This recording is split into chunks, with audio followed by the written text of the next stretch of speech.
I want to record some favorite memories of my children. The first is of Susan when she was 2 years old and we were camping with the Wadills. We didn't have a tent and we all slept on cots, which we put in a circle. I remember one night after Susan had gone to sleep, Linnell washed her hair and put it up in big, fat curlers. The next morning, then, when everybody woke up and we all sat up in bed like we always did, Susan looked over at Linnell and didn't recognize her with the curlers. And she said, "Who came last night?" Well, that just tickled everybody to death. And ever since then, whenever we have seen a member of that family, they have always come up and said, "Who came last night?" That just became kind of a little motto for all of us. They all just marveled at how Susan talked when she was only 2 years old. Now, the next memory I want to talk about is when Susan was 4 years old and we made our first trip to Bandelier. At that time, they were renting horses in the canyon at Bandelier. And we rented some horses to ride down along the creek. Los Fajitos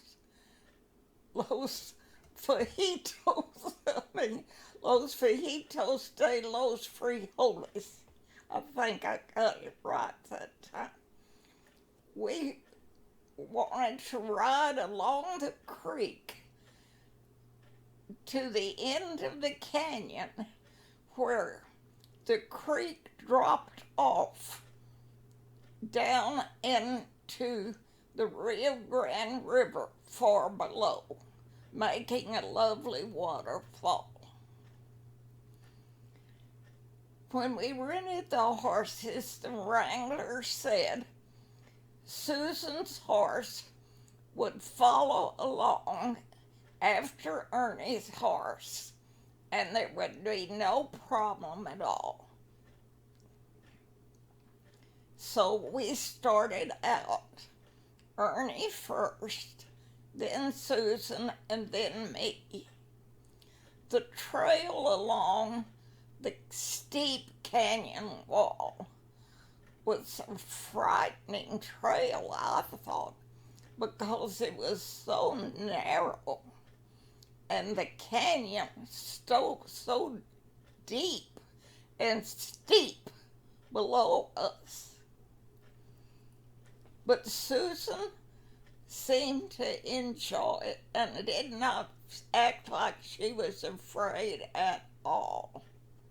She sat very still and very quiet on her horse and followed along after her father.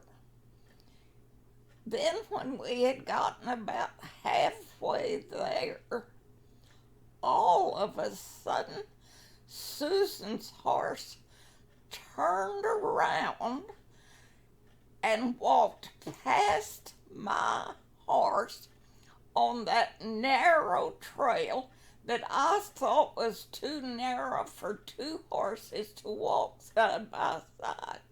She walked along and headed back toward the barn. Well, I called to Ernie, and he turned around. We both turned our horses around and followed Susan's horse. We didn't want to do anything to disturb him because we were afraid he might start trotting or running. And Susan was not a very experienced rider. She had just been on a horse once or twice before, and then only for short times. So we turned our horses around and quietly followed her horse back to a wide area in the road, and we were able then to pull up beside her horse, and Ernie took the reins then, and he wanted to continue on, and Susan did not seem to object at all. She was so brave. So we turned back around and headed again for the end of the canyon, this time with Ernie holding on to her reins as he rode first and I rode back of her. And there were no more incidents the rest of the way. And we got down to the end of the canyon and stopped to look down, and it was an amazing sight. The little creek dropped off down that steep canyon wall way, way down to the Rio Grande River far below.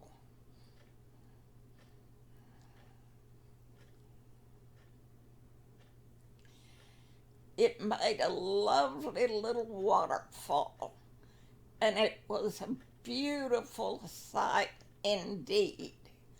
We felt it was well worth that frightening drive there, frightening ride there, especially since Susan was so brave and didn't complain at all. So then we turned around and rode back to the barn slowly, once again with Ernie leading and holding on to Susan's reins and me following up. So that was our ride along Frijoles Canyon and Susan's experience on a frightening trail ride along that steep canyon wall when she was so brave and never complained. Then another memory was when Susan was grown and she was taking us around England and Scotland.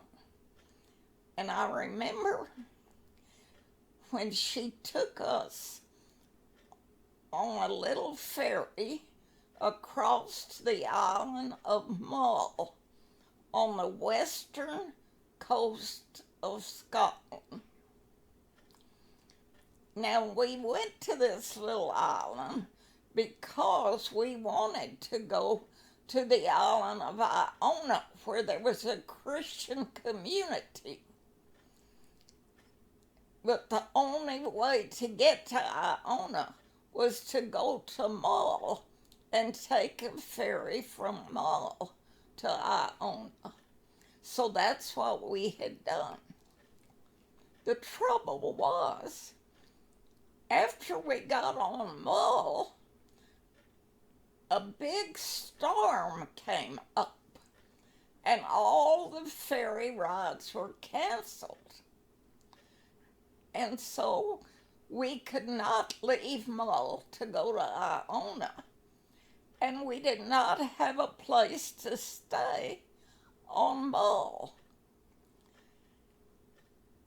And the rain started coming down real heavy, and it was a terribly strong storm on the island. And I thought we were just going to have to sit in the car all night by the side of the road because there didn't seem to be any place around there where we could stay. And we had asked at the little store, and nobody there knew of a place where we could stay. They said we might try to ride up to one of the farmhouses and see if they could take us, but that was not very definite. Then Susan remembered that sometime earlier she and Brian and Julian had visited a little fishing village on the other side of the island. This island that was in the shape of a triangle. And that was, this little fishing village was on another point of the triangle that we had not yet visited. So Susan said she remembered there was an old hotel there for fishermen, and she was going to drive us there, even though there was this terrible wind and rainstorm with the winds blowing so hard. She was very brave and strong, so she started out driving. There were no road signs at all, and there were a number of forks in the road with roads going off in other directions. And Susan was not sure where to go, but she just prayed and trusted her instincts every time we came to a fork in the road. And finally she got up into the mountains, and it was getting dark, and the storm was still blowing so strong. But Susan was so brave, and she just kept on driving, and finally, in the distance, through the mountains, we could see some lights, and we were so thankful. And sure enough, those were the lights of that little fishing village, and she took us to an old hotel there, and we were safe for the night. Now, she asked about the next day. If the storm had ended, she asked the hotel manager how we could get off of the island. And he said there was only one ferry that next day that would be leaving the island to go to the mainland. And we had decided to give up on trying to get to Iona. We just wanted to get back to the mainland. And he said that we would have to leave the hotel at 6 o'clock in the morning in order to get to that ferry before it left from another part of the island. So Susan asked about our breakfast, and he said, well, the cook wouldn't be there that early. And Susan, always so resourceful, She asked if she could go into the kitchen and make coffee and toast for us before we left there at 6 o'clock in the morning. And the hotel manager agreed, and so he took her into the kitchen and showed her all around. And then that next morning, she got us up in time and took us down to the kitchen where she fed us the coffee and toast. And then we drove to that other part of the island, one of the other triangles, and we were the last car driving on to the ferry. We had just barely gotten there. And oh, what a relief it was after about 45 minutes later when the ferry finally touched the mainland and we were able to drive off onto the mainland. And we were so proud of Susan and so thankful for her and her bravery.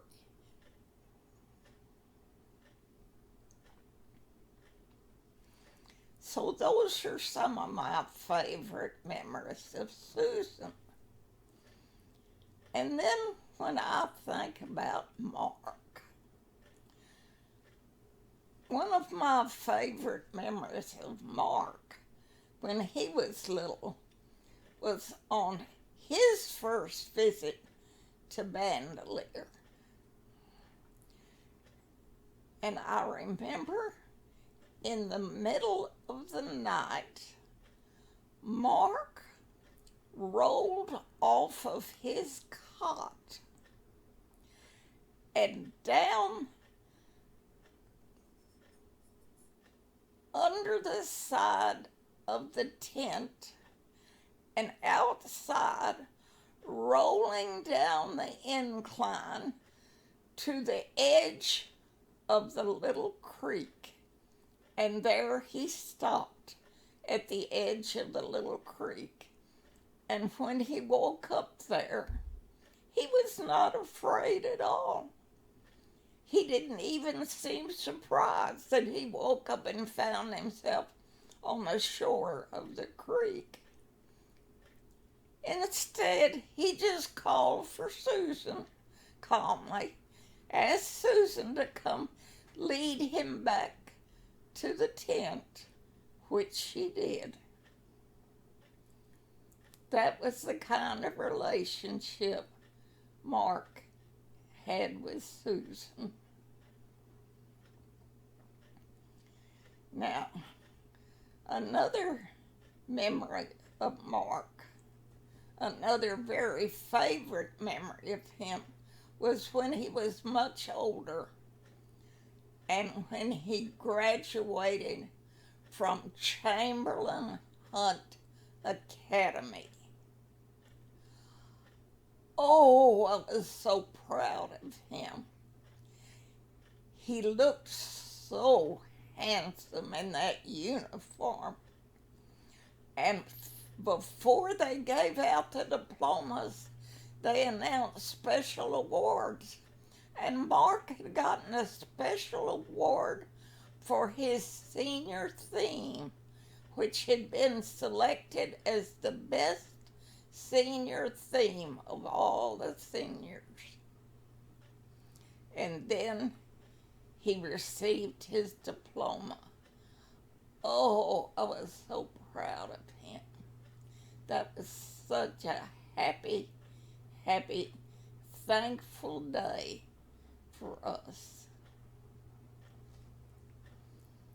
And then I remember a number of years later, a favorite memory is when Mark graduated from college. And we went to the commencement. And I remember it was held in a large area. It might have been a football stadium.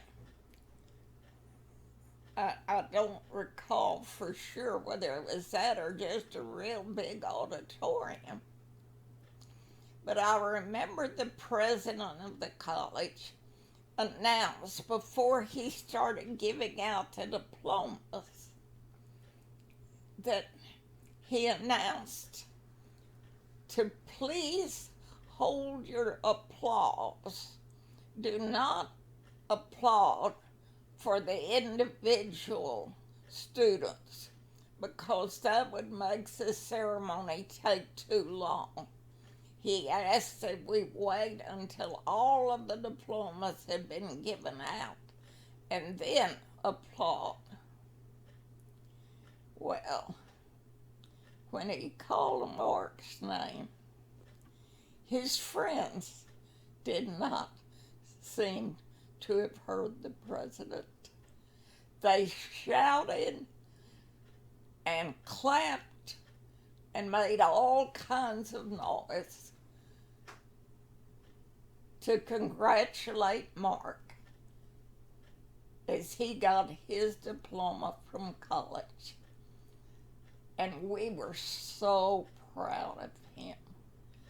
We didn't shout like his friends, but we sure did clap, and we were so proud of him when he walked up and got his diploma, graduating from college.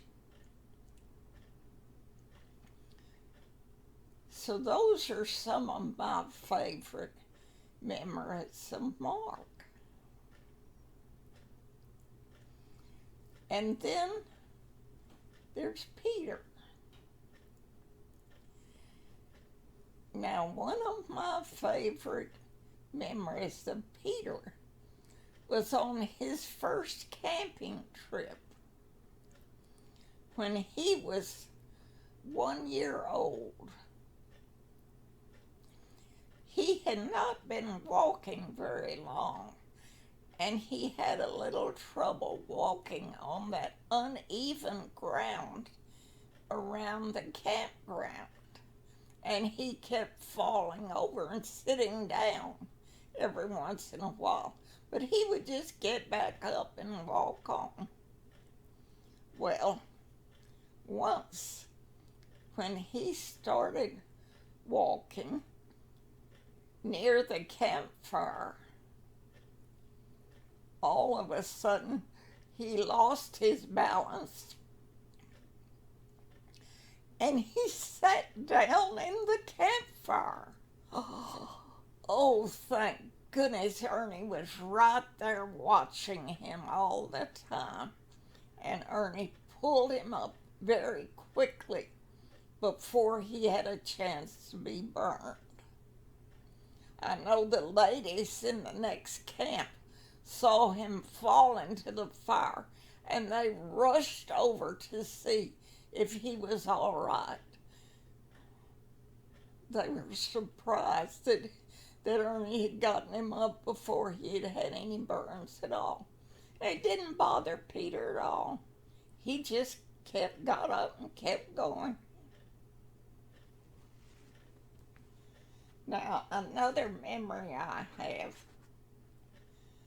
was, I believe it was the next year.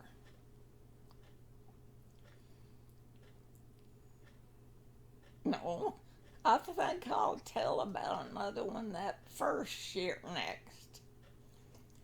We were camped just outside Yellowstone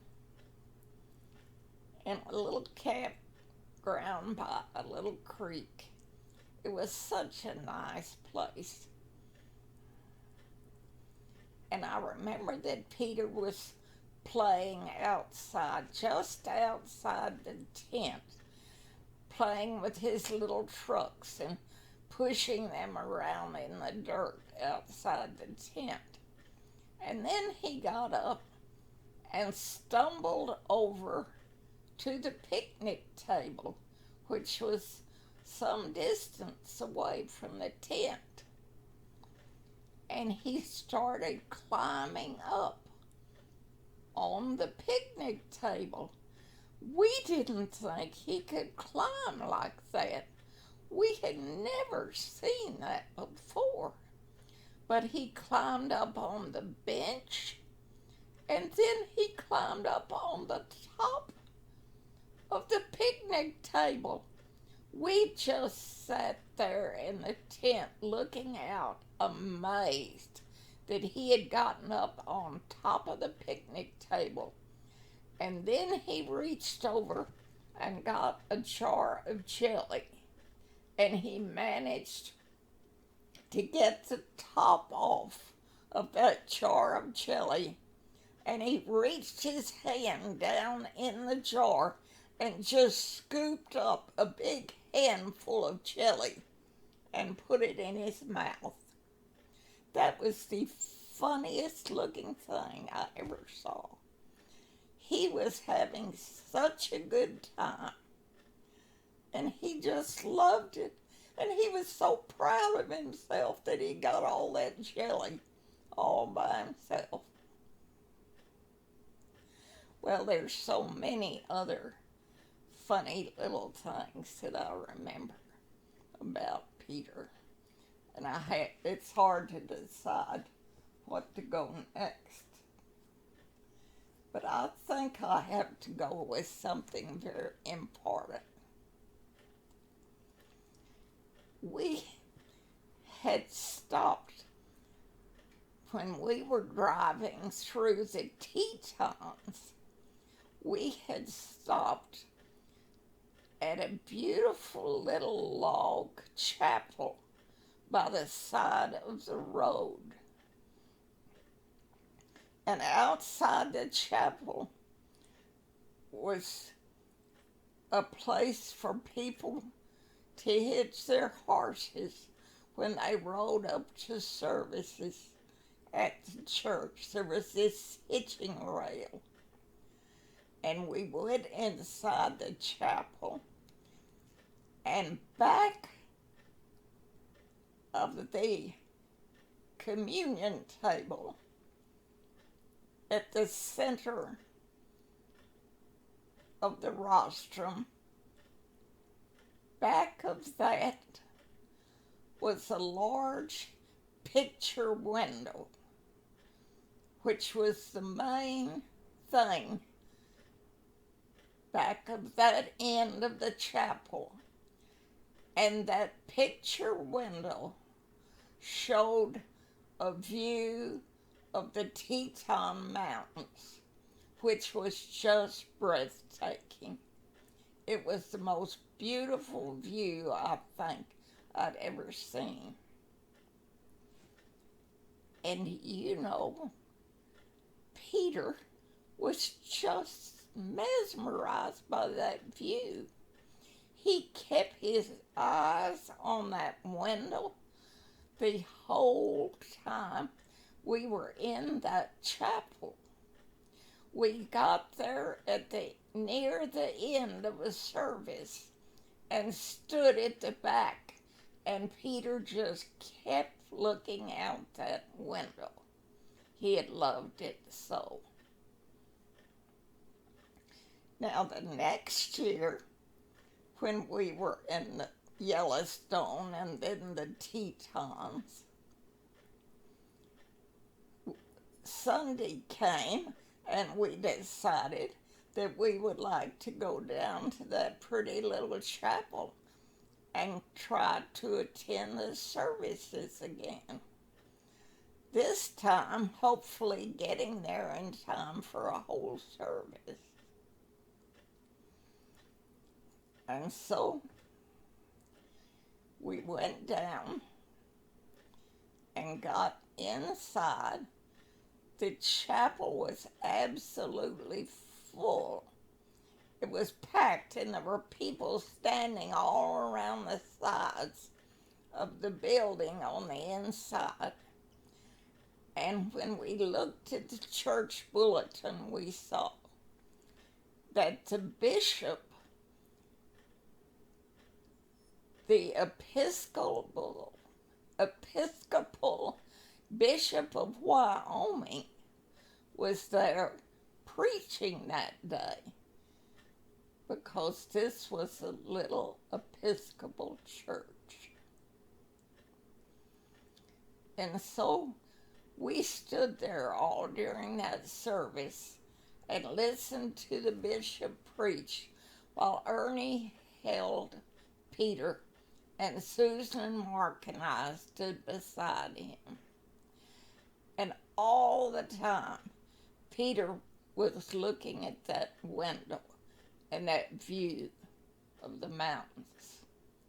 Now, at the end of the service, the bishop said that he was going to be doing some baptisms after the service.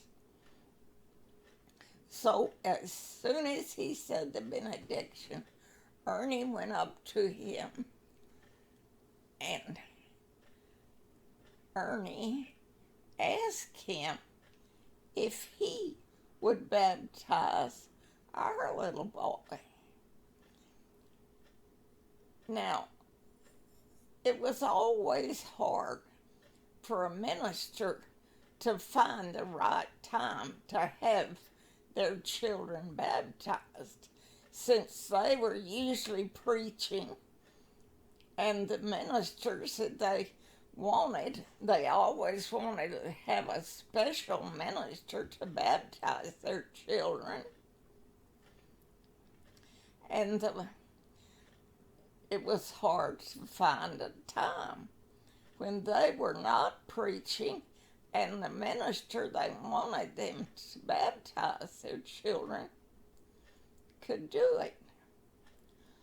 So this just seemed like an ideal time to have Peter baptized, and to be baptized by the Bishop of Wyoming in this beautiful little chapel that he had loved so much. And so Ernie had to do some real convincing to get the bishop to agree to this baptism, since we were not Episcopalians, and this was strictly an Episcopalian church. But Ernie, Ernie explained how he had grown up in the Episcopal church, how his father had become an Episcopal minister but had to give it up because of health problems. And his mother had worked as a treasurer of an Episcopal church in San Antonio.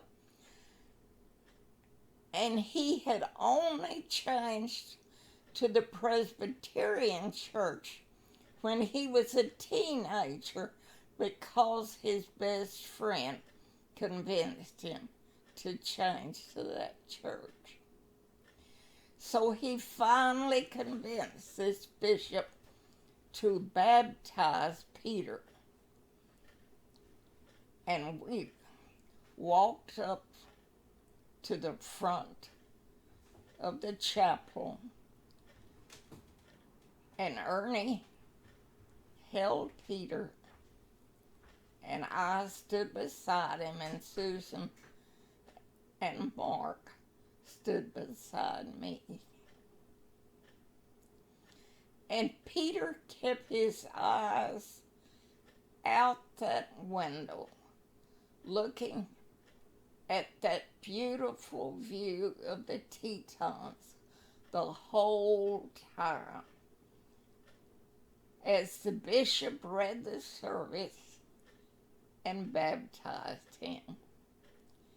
It was so touching for all of us, and I think it was for Peter too, although he didn't understand what was happening. So that was a very special memory, that baptism of Peter in that little chapel in front of that beautiful window.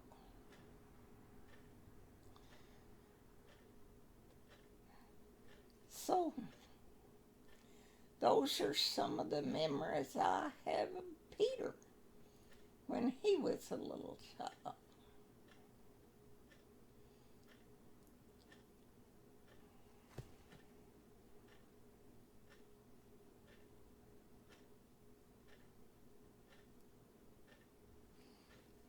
And I think I'm going to take a break now and try to decide what I want to record next.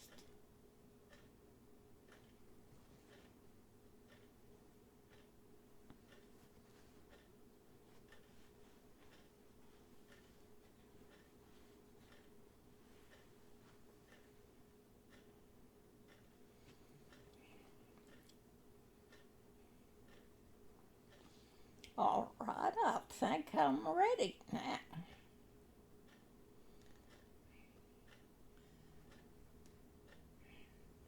I will go to Susan next and record another memory of her. This one is also of when we were in Scotland and she was driving us around. I remember that when we got to, I think it was Glasgow or Glasgow, I'm not sure how to pronounce it, Scotland. And Susan had reserved rooms for us in an old hotel there. But we arrived so late that there was no place open for us to have supper. And we hadn't eaten and we were very hungry. So we got our rooms and Susan went down to the bar, which was responsible for serving light meals to the clients. And she asked the bartender to make some sandwiches for us for our supper. And he said he was closed and he couldn't do it anymore. Do you know Susan stood there and argued with him over and over until she got that man to make sandwiches for us and give us a nice little supper in that bar in Glasgow, Scotland. Susan always found a way to take care of us and give us a good time when we were visiting England and Scotland. That was the trip that our 3 children had given to us for our wedding anniversary, right after I had retired. And the boys paid for us to fly over there. And Susan took care of us there and drove us all around England and Scotland to the places that we were most interested in visiting. That was the experience of a lifetime. And there were many instances on that trip of Susan doing such special things for us.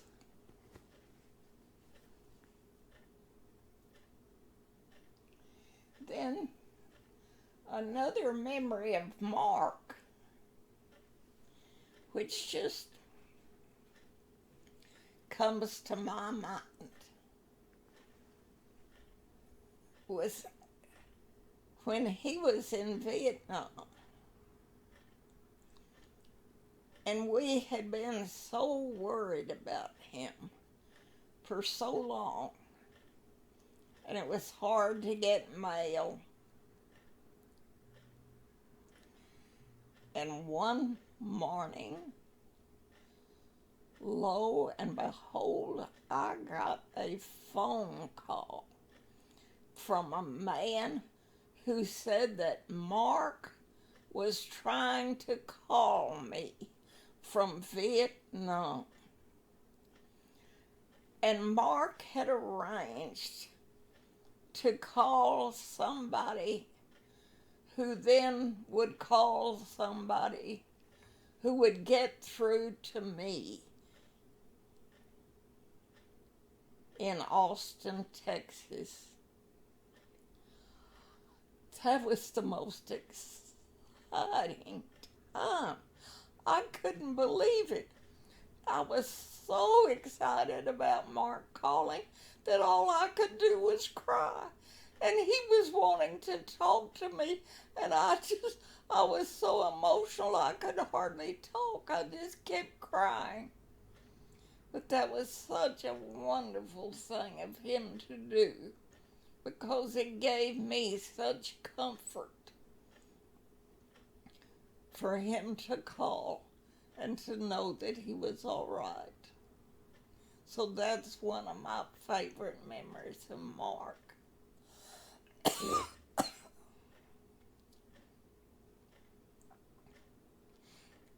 Then another memory of Peter was also in his early camping days. It was his second year camping, and we were camping on the shore of Coulter Bay on Jackson Lake. And Susan and Mark had helped their father to build a raft out of driftwood. That was another special memory. And they were floating out in the lake on that raft that they had built. And Peter and I were waiting on the shore. And Peter, he just wasn't too concerned about the fact that he didn't get to go on the raft. He was more interested in examining the rocks on the shore. And he would walk all around on that little part of the beach, rocky beach, and reach down and pick up rocks and then stack them a certain way and examine some of them. And he just was so busy studying the rocks. And it was a warm day. And Peter started taking off his clothes. And I just sat there and watched him and let him do what he wanted to do on that beach. And first he took off his shirt. And then he took off his pants. He took off his shoes and socks. And then he took off his underwear. And he was naked. But that hadn't disturbed him at all. He just threw off the clothes and kept on walking along, examining the rocks. And he spent all the time that Susan and Mark were out on the raft with their father, Peter was walking around naked on the beach, examining rocks and playing with the rocks. There was nobody else around, and I just let him stay naked as long as he wanted to. It was such a funny sight because he was so serious about the rocks while walking around so naked. And that's another one of my favorite memories. So I'm going to take another little break.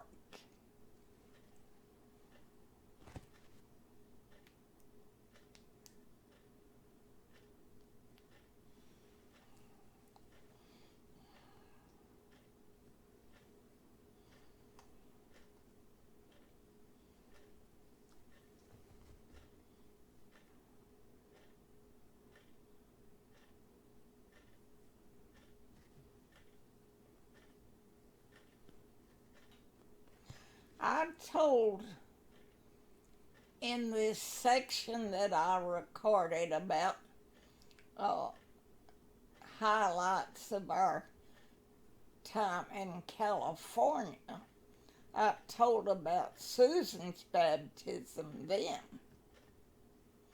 about how Ernie had arranged to have her baptized during the service when he gave his senior sermon, and he wanted Dr. Ilian T. Jones to baptize her because he had been the Presbyterian minister in San Antonio when Ernie first became a Presbyterian. And that was such a beautiful service. And I just remember it so well. And I just told a while ago about Peter's baptism, so I want to tell about Mark's. Mark's baptism happened when we were living in Stephenville. Now, our very good friends, Howard Holland and his wife Carol, had a little boy that they named Ernie because Howard was so fond of our Ernie. And they wanted our Ernie to baptize their little Ernie. And so they came to visit us so he could do that. And we had not had Mark baptized yet.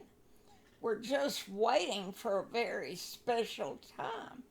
And so we decided that would be a special time to have Mark baptized because Howard had become a minister then, and he could baptize our Mark while our Ernie baptized little Ernie Holland. And so it was all planned. And my parents were invited over from Cleburne for the baptism. And it was held in the Stephenville church on a Sunday evening during the Sunday evening service. Now, I was a little bit concerned because Mark had learned to walk real good by then. He was 2 years old, actually. And Ernie had tried to baptize 2 little boys recently in the church. And when the parents had brought the little boys up to the front to be baptized, one of the little boys ran off out one of the aisles outside the church, and the other little boy ran off the other aisle. Both of them running outside before their parents could catch them and bring them back in for the baptism. And we were afraid that might happen this time with our Mark, because he was such a little pill, and little Ernie Holland. But the boys, the fathers held on to their sons very tightly and wouldn't let them get loose. And my father, who was an elder in the church, was invited to assist the ministers. And so he held the bowl with the baptismal water and stood by the ministers. And it was so impressive to have that double baptism with the two ministers. And Howard Holland baptizing our Mark, and Ernie baptizing little Ernie Holland. It was very impressive and very touching. And I remember I stood there with tears rolling down my cheeks, as I had when Susan and Peter had been baptized too. I couldn't hold back the tears. So we had that baptism, and it was lovely. And the next day we celebrated by going to Glenrose. And that was the place where there was the only swimming pool in that whole area. And we enjoyed, they had a large end of the pool that was just right for a wading pool. It was not deep. And our children enjoyed that end of the pool so much. And we enjoyed the big swings and everything there. And we took a picnic lunch, and we just had such a good time with our friends, the Hollands, that day in Glenrose.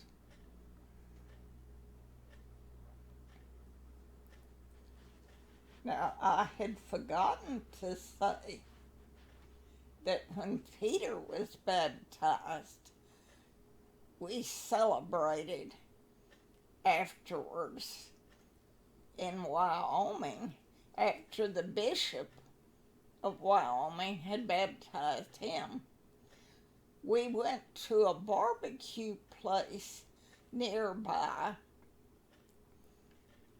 which served the barbecue in Indian teepees. They had several teepees set up around the grounds.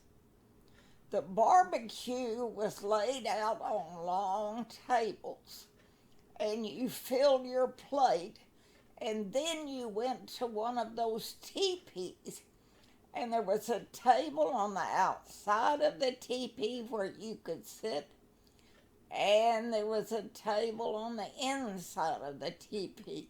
Well, of course, Peter wanted to go on the inside of the teepee, and that's where we went inside and ate our barbecue like little Indians.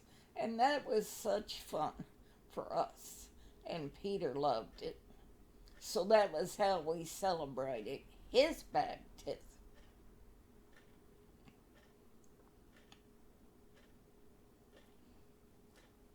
So I'm going to take another little break.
Now I'm thinking of some other memories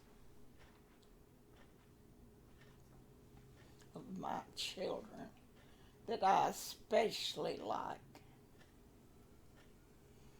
I remember when Ernie and I went to England. We landed at Heathrow Airport and walked in to what I thought was the biggest room I had ever seen in my life. It was absolutely huge, and there were long lines there of people from all over the world who had flown into London.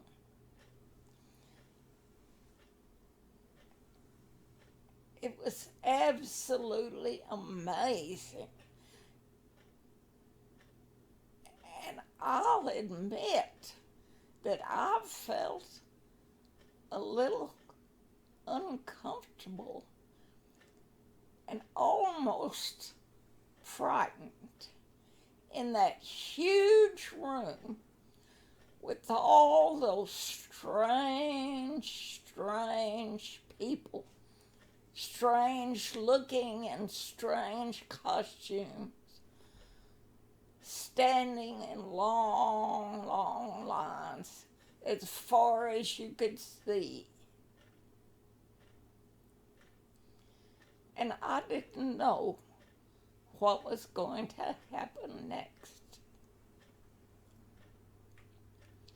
But then, as the line gradually moved along, I caught a glimpse of Susan standing way in the background.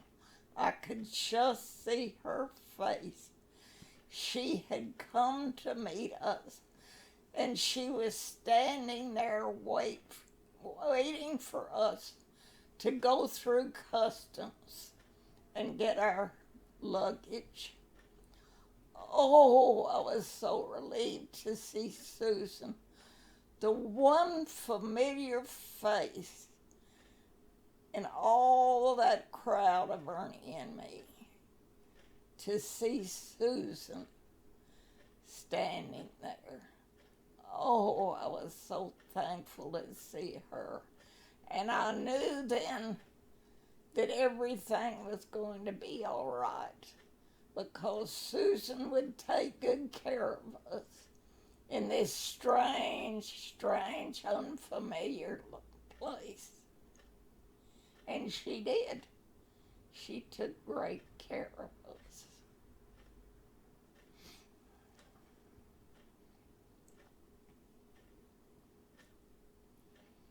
And then I have a memory of Mark at the Austin airport when Mark came back from Vietnam. He walked into the airport in full jungle gear.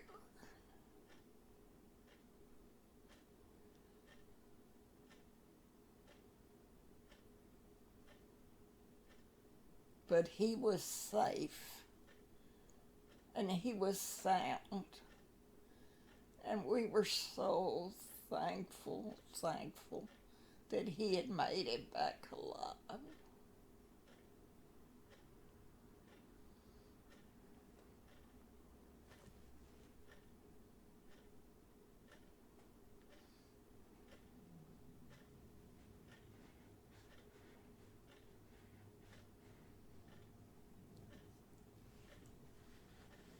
I'm having trouble with my memory now because I think of things I want to say And then by the time I get to them, I have forgotten them.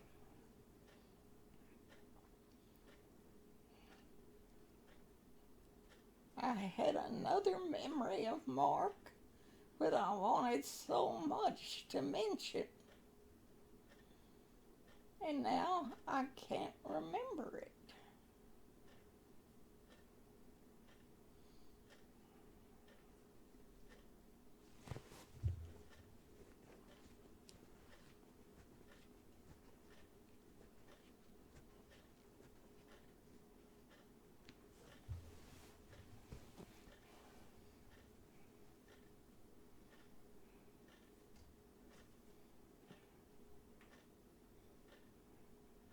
Maybe it will come to me in a minute.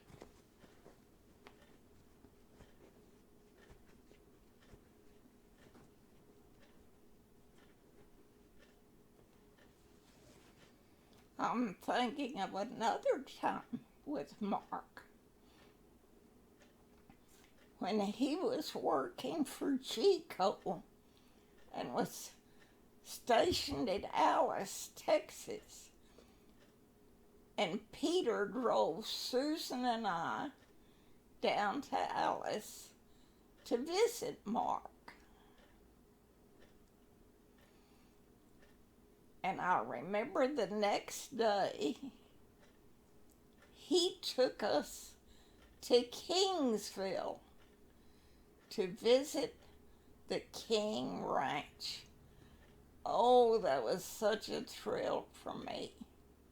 I had read The History of the King Ranch by Tom Lee, and I had heard about the King Ranch all my life. It was such a thrill when he took us there. And we got to drive around it. We saw some of those wonderful horses in the field, and we stopped, and the horses came over to the fence, and we got to pet them. Oh, that was a thrill. And we drove all around, and we saw the barns and all of the grounds, and it was such a thrill. I'll never forget going to the King Ranch.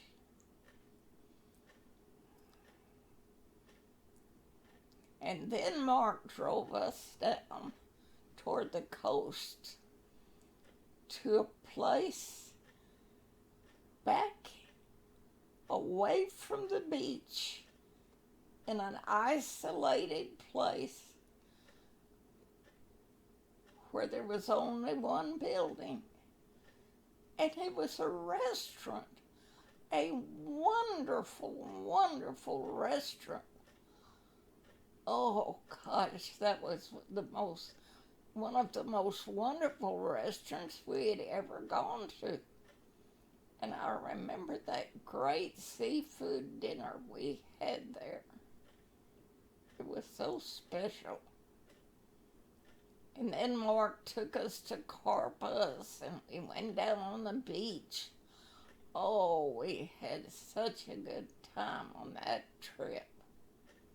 That was a highlight for me.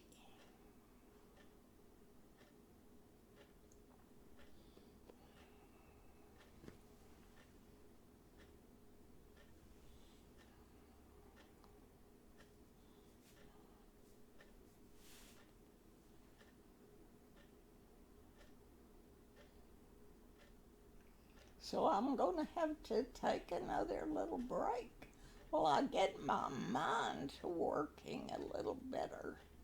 This forgetter of mine is just doing too much good work right now, and I need to get it to stop working and start remembering a little better.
I have another memory now, which involves all of the children. This was when we were camping in New Mexico. When I think Peter was probably 3 years old.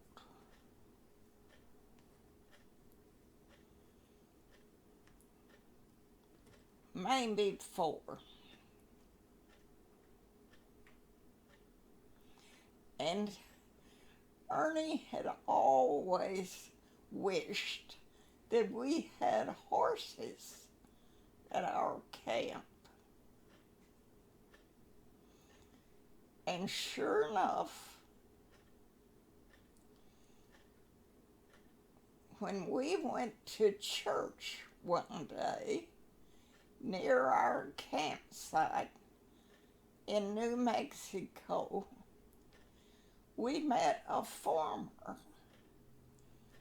And Ernie asked him if he knew of anybody who could rent horses to us. And this farmer told us about a man who had 2 horses that he rented to a summer camp for boys. And the camp was not in session then. So he thought we could rent those horses. And we went over there, and sure enough, Ernie was able to rent those horses.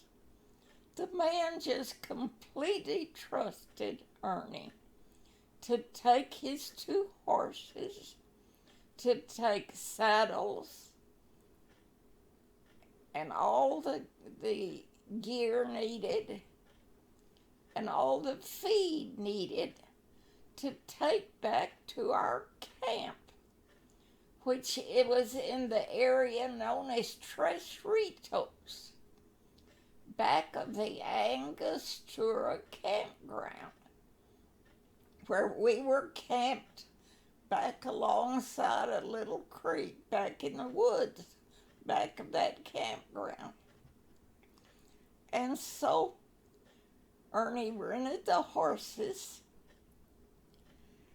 and we had to ride them back to our camp, which was about 6 miles from there.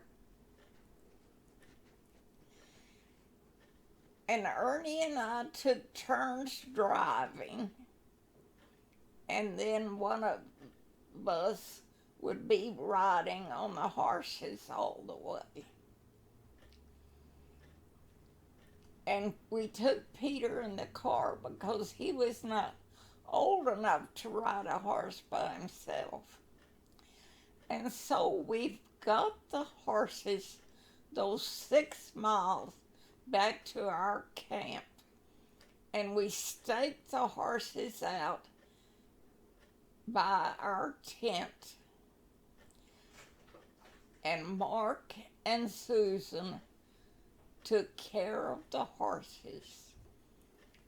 And every day they would ride them.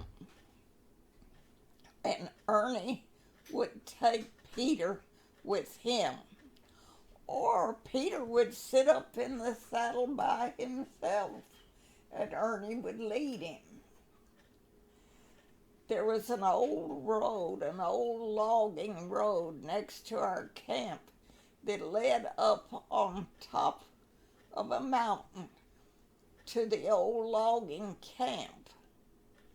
And we would ride the horses up that old road, and we would ride the horses all around that area. And that was so much fun. And one day, I remember Mark wanted to ride off by himself. And so we told him he could. Oh, that was a mistake, because we worried and worried about where he was and what had happened to him. And he seemed to be gone for so long, and we didn't know where he was. And then all of a sudden he rode back up, looking very triumphant. He had had a great time riding off by himself and exploring new areas. So that was the time that we rented our horses at our camp.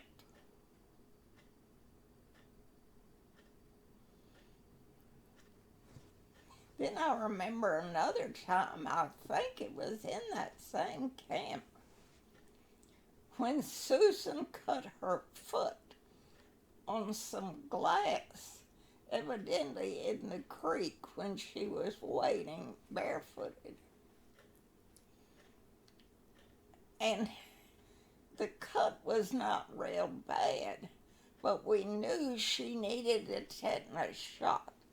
And we did want a doctor to see her cut too. We remembered that we had seen a Presbyterian mission clinic down the mountain road into a valley below on the road to Las Vegas, New Mexico. And so we decided to take her there to get attention from that doctor. But when we got there, we found the door was locked, and a sign said, "Closed on Sunday." That was a Sunday. And so we decided to go to church in that little village and see what we could find out. So we went over and attended the church services.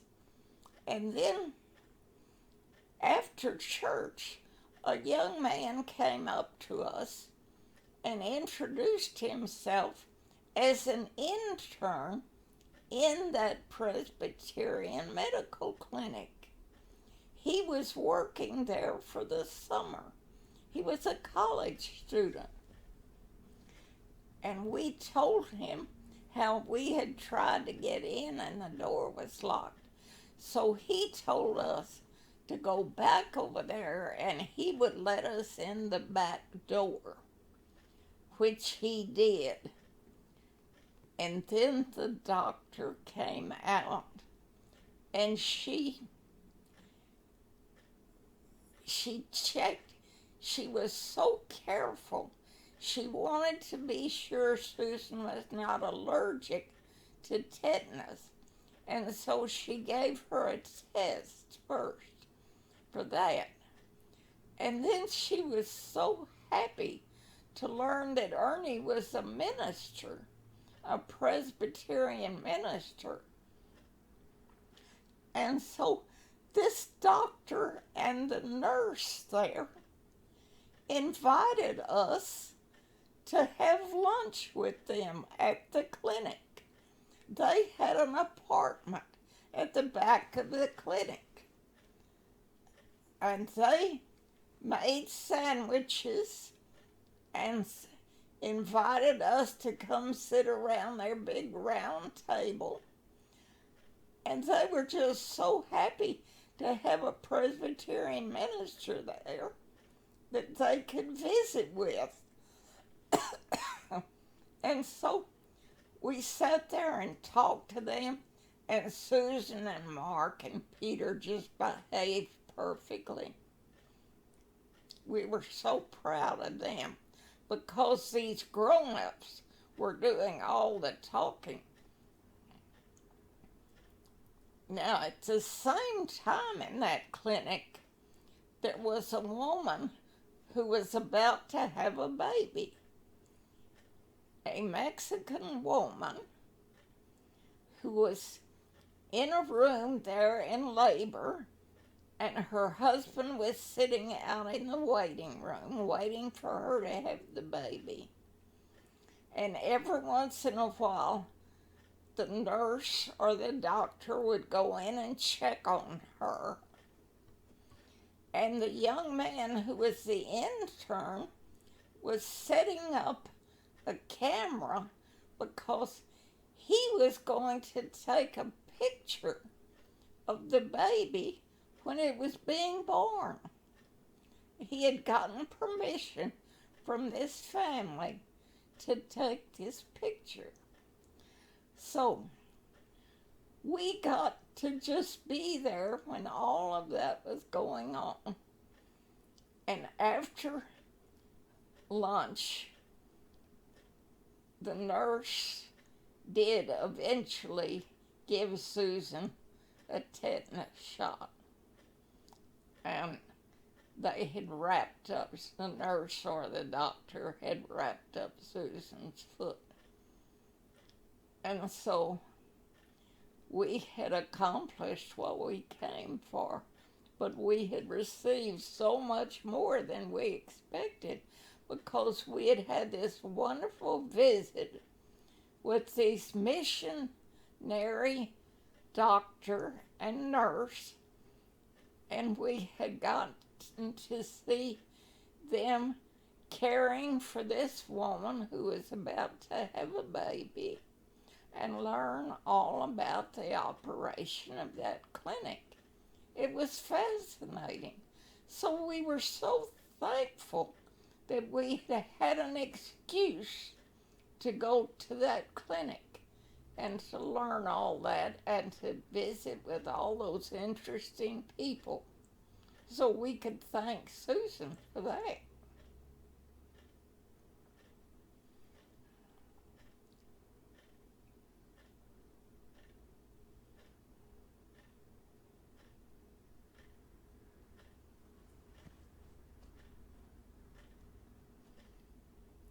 Then the next thing that just pops into my mind is memories of Mark. When we went to California one summer, when Ernie was going out there for a month to attend a special course at the seminary that was taught by a minister from Scotland whom he wanted to hear. And I remember Mark was about 2 years old then, and all the way to California, every morning when we would go to a restaurant for breakfast, Mark always ordered a hamburger for breakfast. He lived on hamburgers all the way to California. That's all he wanted for every meal.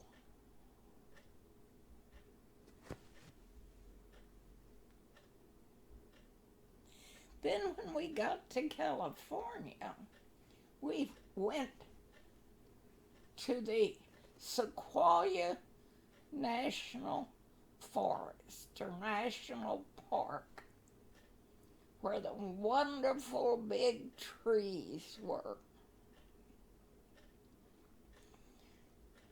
And we wanted to camp there in the campground. And it was a very busy time, but we managed to get the last campsite in the campground. The one right on the edge of the campground just before the forest. And so we didn't have a tent and we didn't have cots. We were just going to sleep in the back of our car.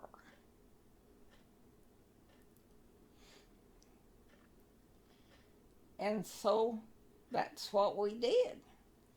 We put our cooler out from the car on top of the picnic table so we would all have room to just stretch out on top of a bunch of blankets in the back of the car. And that's what we did. And in the night, all of a sudden, we heard the boys at the next camp yell, "Bear, bear!" And we looked out, and there was a bear on top of our picnic table going after our ice chest and trying to get inside our ice chest and banging it all up. Oh my goodness, that was scary. And Ernie got up and he ran and he shooed the bear off. And the bear left.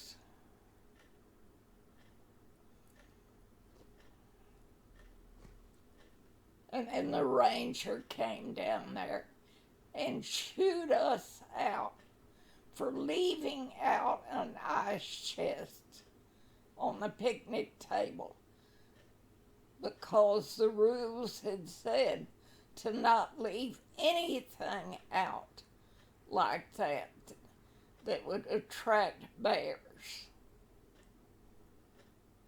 Well, we had to take it out because there wasn't room for us to lie down in the car with the ice chest in there.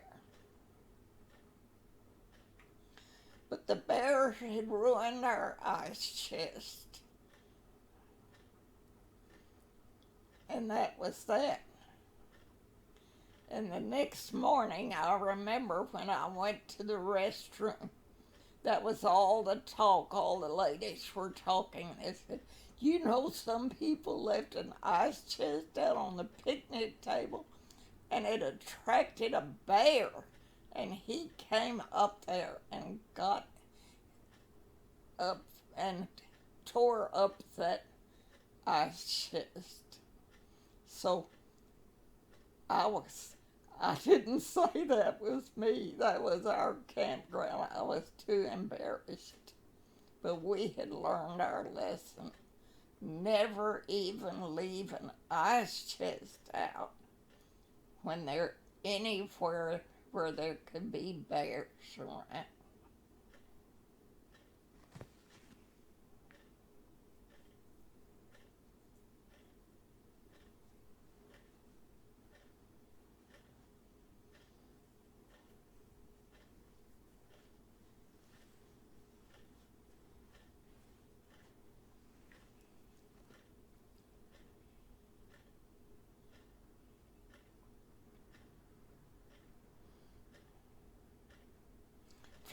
Things just keep going in and out of my mind.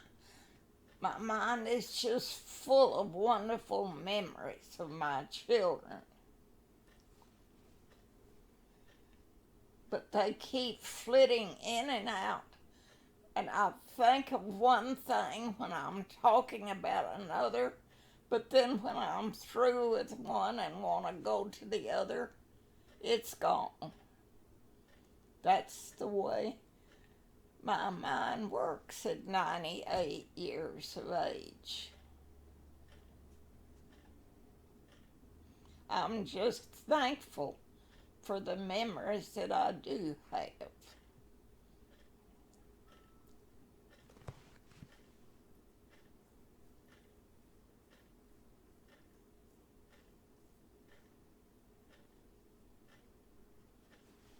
But now I think it's almost time for Tucker. So I'm going to end this now.